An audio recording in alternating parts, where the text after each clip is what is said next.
पुरुषांमध्ये व्यंधत्व असतं म्हणजे नक्की काय प्रॉब्लेम असतो? त्यांचे शुक्राणू जे वीर्यामध्ये असतं, ज्याला आपण सीमन सॅम्पल असं म्हणतो, त्या सीमन सॅम्पलमध्ये फ्लुइड असतं, त्याच्या आत शुक्राणू असतात.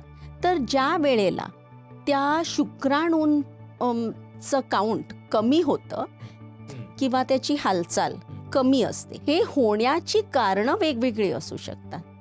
पण जी काही कारणं असतात त्याचा परिणाम होतो शुक्राणूंवर आणि त्याच्यामुळे मग वंध्यत्व होतं. पण सायन्स काही थांबणार नाहीये. पुढे काय होईल, लाईक फॉर एक्झाम्पल असं म्हणतात की उद्या जर एका पुरुषाकडे शुक्राणूच जर नसले तर त्याच्या स्किनमधून पर्टिक्युलर टाईपचं सेल काढायचं त्याच्यातून, ज्याच्यामुळे तुम्ही बाहेर त्याला शुक्राणू बनवू शकाल आणि मग ते शुक्राणू वापरून तुम्हाला बाळ होऊ शकेल. इथपर्यंत सायन्सची वाटचाल चालू आहे.